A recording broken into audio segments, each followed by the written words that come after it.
Welcome to Breaking Business Barriers. We are on episode 91. How you doing, JT? What's shaking?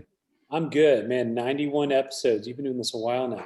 Yeah, we have, and thanks to you, we've met a lot of really cool people, and I'm really excited to introduce our guest today, which we'll do in a second. But let's give VJ Varma a shout out. He was our most recent episode.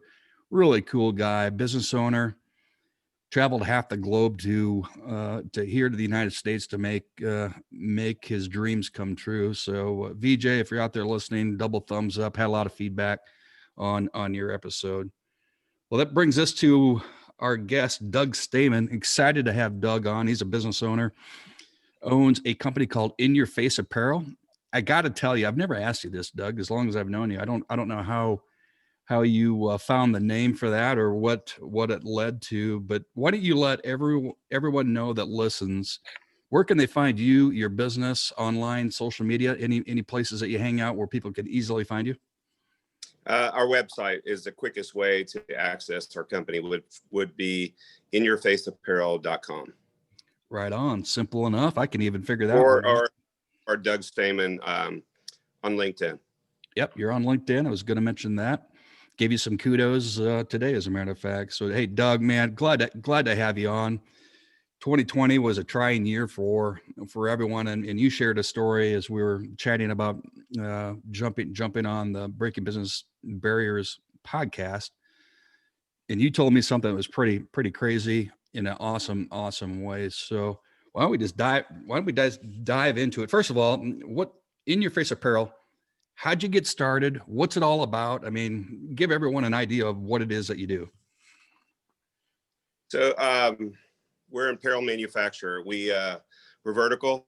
So in our facility, we do garment decorating, screen printing, dye sublimation, embroidery, heat transfer technology. We do it here as well as all of our distribution. We knit fabrics domestically, and we also do importing. And we work in Mexico as well. And got started, the main channel of distribution that I chose to enter in was the promotional market. So the promotional market is set up going B2B using a distributor to go to the end user. In this situation, the end user would be more corporate clients. It could be a soft drink, adult beverage, could be movie.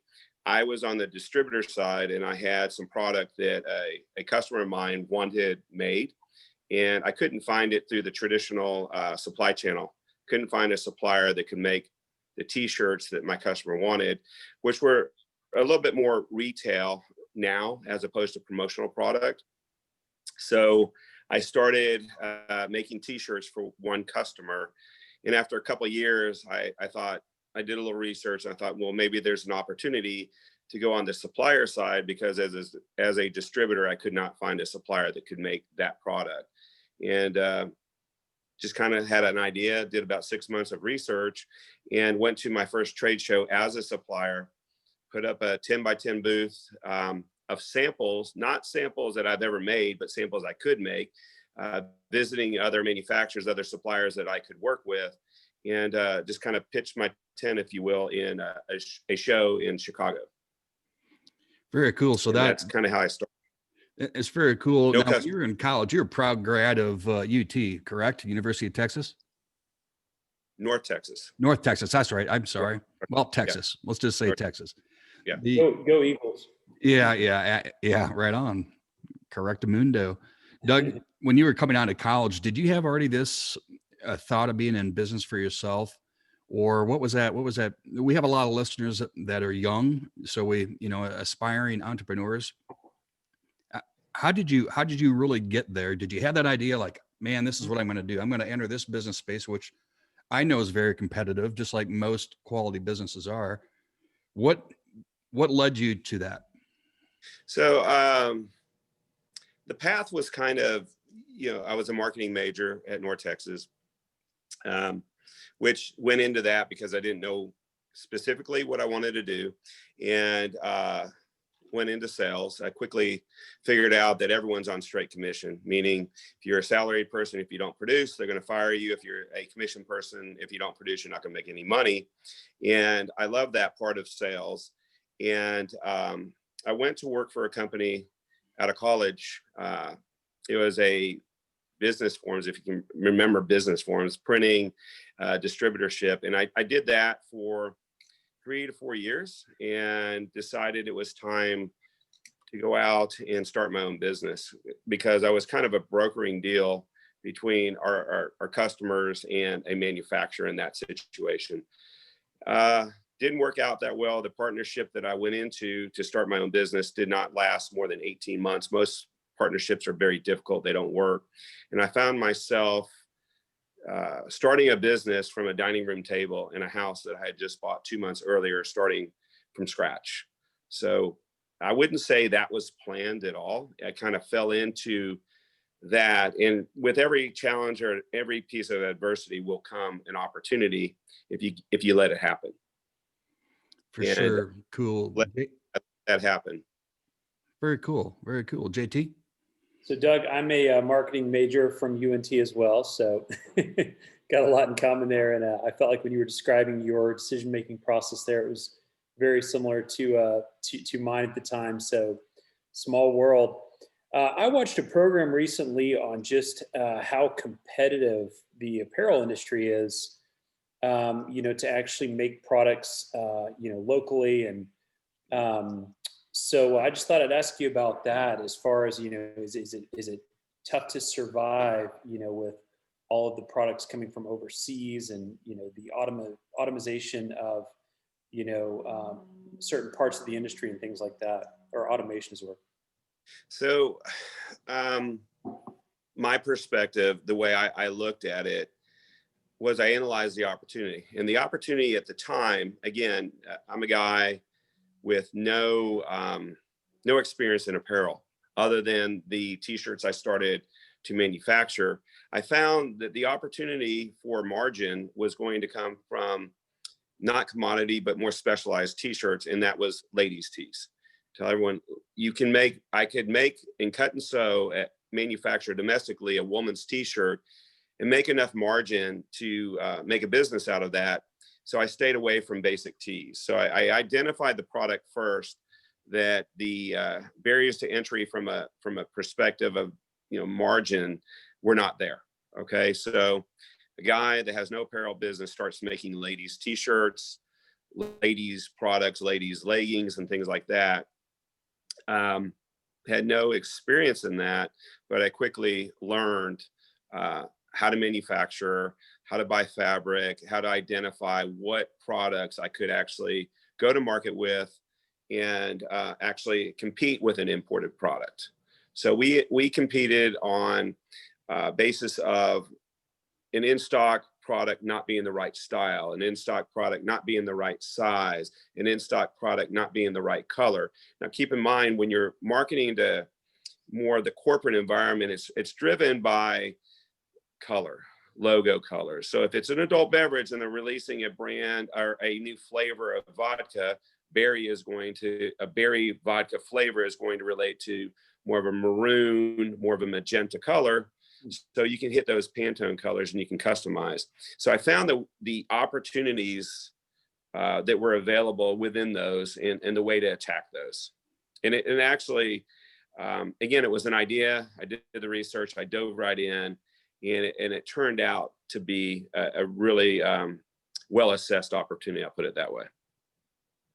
Very interesting. And you touched on, did you say retail versus promotional? So to where you've kind of got, you can make products, custom products for a company for their branding versus actually making the product that you design and it's just for someone, that they pick based on style. Is that correct?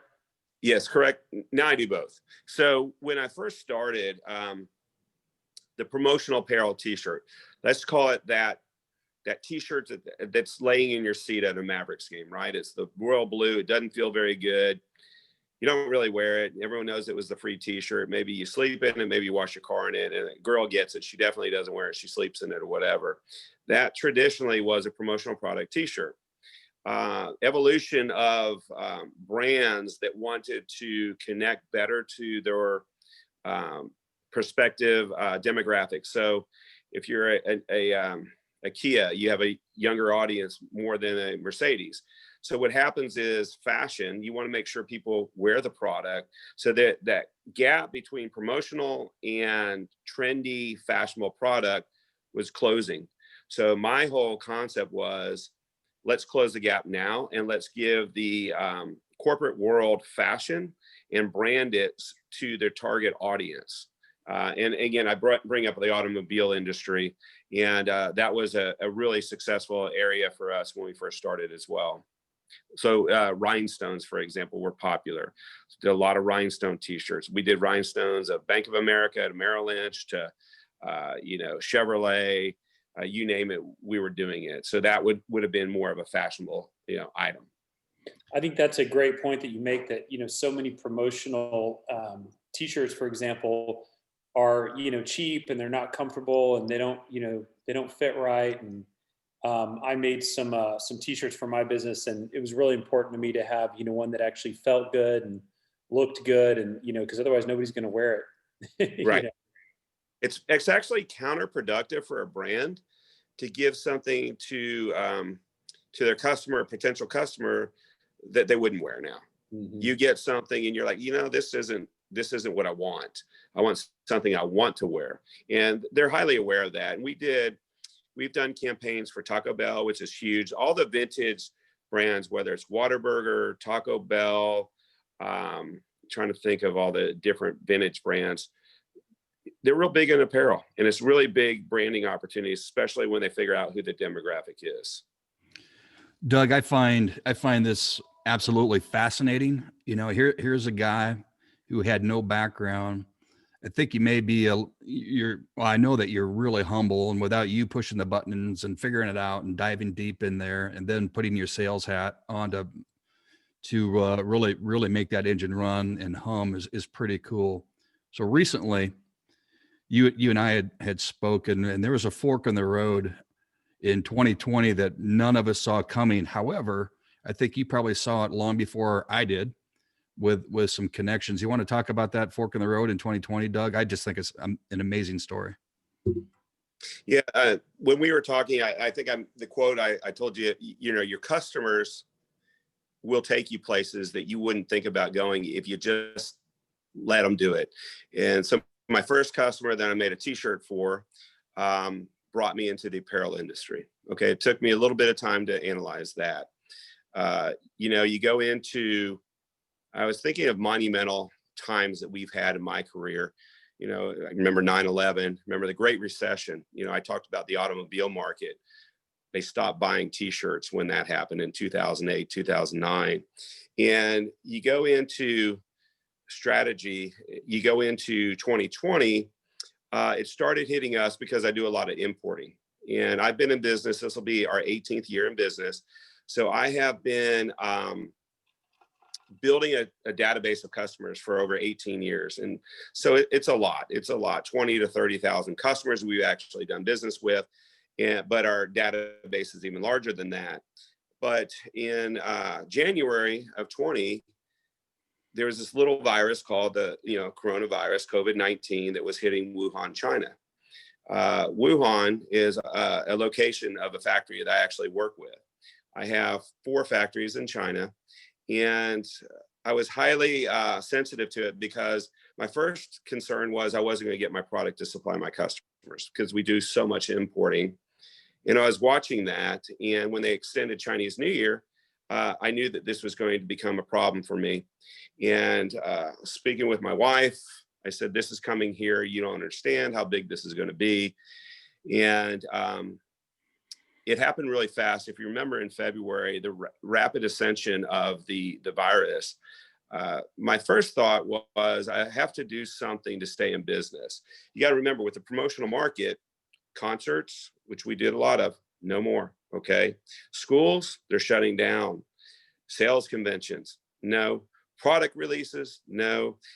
Movie releases, no. So almost every existence for our being outside of a few opportunities or a few retailers that we do business with kind of got hit with a shutdown.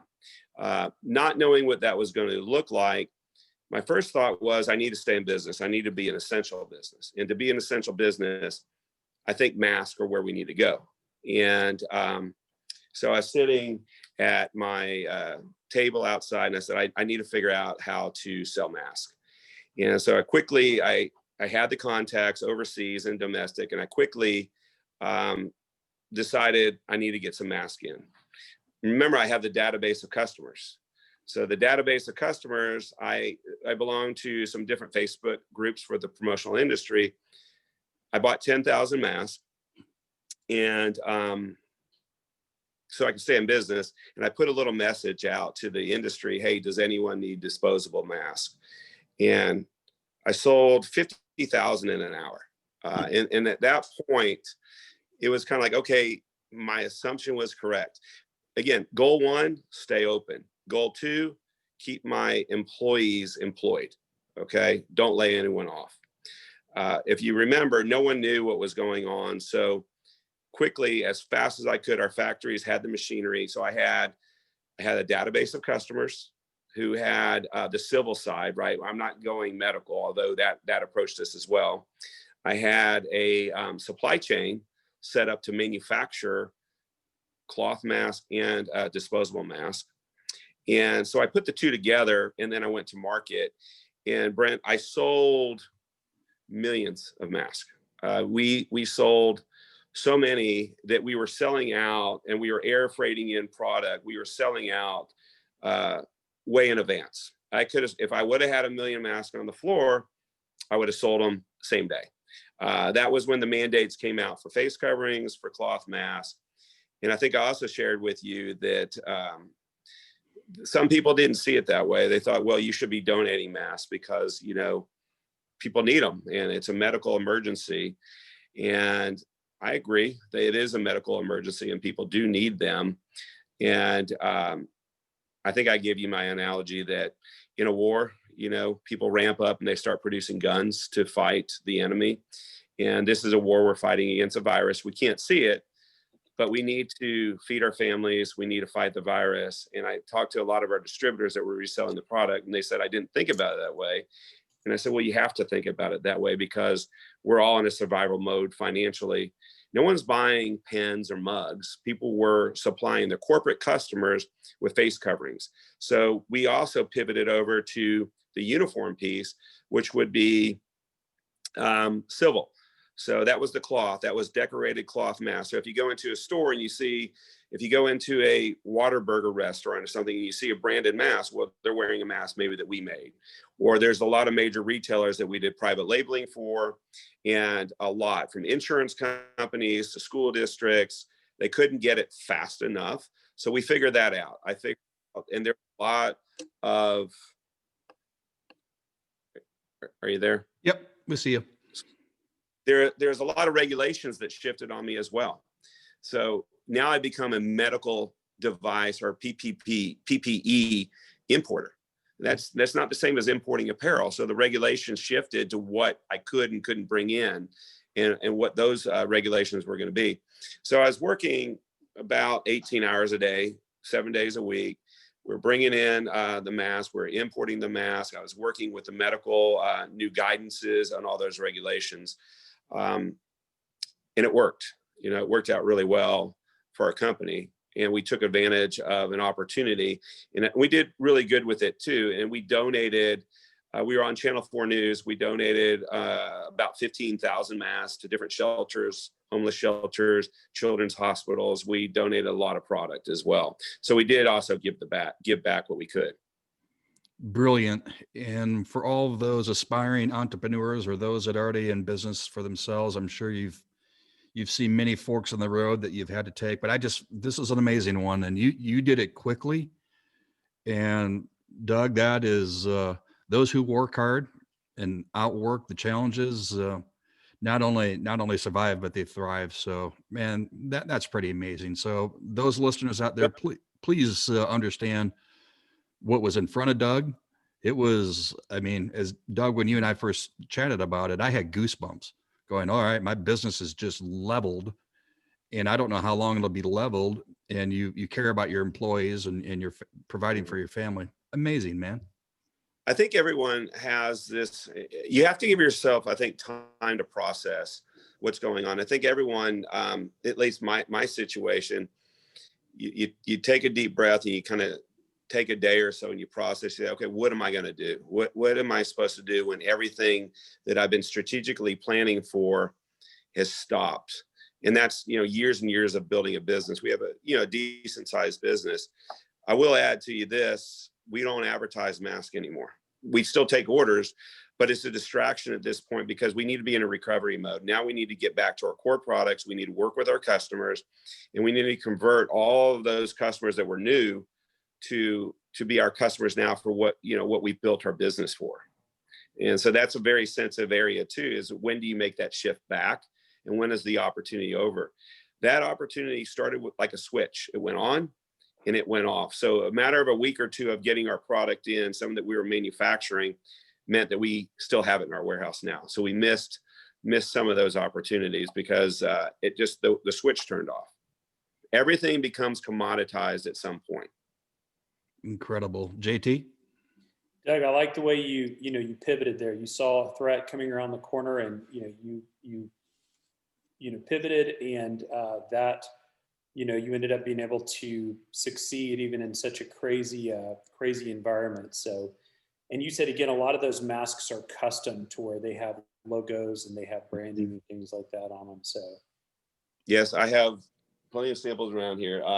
Most of the volume of revenue came from the branded mask. I got out of the disposable mask almost as quick as I got in. When I saw supply catching up, that there was a higher probability of me having a lot of masks versus making any money or margins on those masks. We never charged anything more than our normal margins. That's the point I want to make. I got out of those as fast as I could. Multiple pivots in creativity, brilliance, utter brilliance. Doug, as we're on the backside of the podcast now, we love to bet that that's all serious stuff, and I think it's an incredible story. One of which I think will inspire plenty of others that are either looking to own their own business or those maybe that are struggling with a serious fork in the road due to this last year. All right, I've known you for a long time. You're not always serious, so why don't you give us the lighter side of Doug Stayman, maybe something that'll crack us all up. I saw that on some of the information you sent me over, and I was trying to think of what would I say that would crack you up. I have to tell you, I talked a little bit about not knowing the apparel business and everything being a learning curve. And one sales call kind of sticks out, and it's not really personally about me, but it's just a funny experience or a funny situation. I had a customer in town, and he was from out of town. We were making product for Nordstrom's, and we were making ladies loungewear, so camisoles and also one pieces. And he was really wanting to look at these lace options, the trim. But he was staying in a hotel, so he had me come up to his hotel room, and we had these ladies camisoles, and we were sitting there looking at the trim, and I just looked at him and I said, this is really just kind of an awkward situation to be in your hotel room with another guy looking at ladies trim in his hotel room. That was kind of one of those funny things, as far as me, I don't know, maybe I'm pretty just normal right now. I can't think of anything specific. No worries. That does crack me up. I can imagine that scene for sure. So yeah. I've got a question here. Mm-hmm. So I'll give some credit to your beautiful bride with your guys' wonderful family. Did you attract that bride of yours by knowing the touch of female clothing? Is that how you got her in your nest? Not even close. Had no idea. Nope. No, that was so long before I even knew what I was going to be doing. So no. Doug, I got a question for you about t-shirts. Uh-huh. What's the optimum blend of material for a comfortable, t-shirt? It depends on what you're going to be doing in it. I mean, obviously a nice comb ring spun 100% cotton is nice. Blends of cotton poly are nice. Heathered t-shirts. Trend now is heavier weight t-shirts is what's kind of in. It's going more heavy. But kind of like fashion, everything's in. So if you're looking for comfort, it's going to be whichever cut fits you best and whichever brand you like the best. I always have trouble finding just that right size. It's comfortable, but it's not huge and it doesn't shrink too much. And so it's an ongoing quest there. Right. Hey, Doug, we ask every one of our guests, is there a book or a podcast or something that you either do daily or maybe it's weekly on a routine that you recommend listeners pick up this book, maybe this podcast, maybe this, that, or the other? I don't listen to many podcasts. I think my big thing is always clearing my head. And whether that's on a walk and getting my alone time, a specific book, that I really enjoyed a lot. I don't know if you've ever read Outliers. Yep. And the reason I like it, because when I talked a little bit about a customer will take you places that you wouldn't think of and opportunities are there. It's all about our environment and the influences those have on us, wherever you went to school, who your friends are. And I found that there's so many things that are in the book that really transfer over into my life. And I constantly am asking, is this an outlier situation? Is this something that's normal? And so I really love that. And then as far as a book that I think every entrepreneur should read multiple times is the E-Myth. I don't know if you've read the E-Myth. Yep. Great one. Got some stuff in it. And there's a lot of basic fundamental lessons that you can take from that. And, and more importantly on the E-Myth is not creating a job for yourself, but creating something that works for you. And that would be the right, how to scale your business. Well, good advice. Great story. Before we wrap it up, JT, anything else? Oh, no, I've enjoyed this. Doug, you look like you work out too. Try. Yeah. Nice. Yes. Yeah. Something I need to do a little more of. So. Yeah. Actually, go ahead. Yeah. Not as much as I should, but definitely.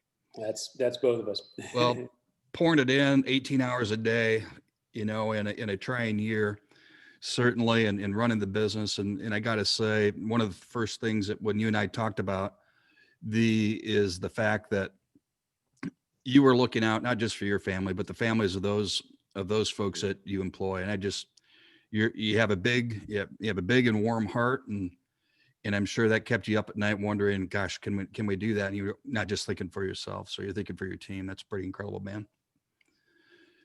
Kudos to you. Well, as we do is on the wrap up, JT, glad to have you as the co-host as always. Doug Stayman, great advice, great story, and folks, you can find Doug and his business at inyourfaceapparel.com. Pretty easy to find. I can even find that one. So, guys, it is definitely onward and upward. See ya. Thanks, Brent.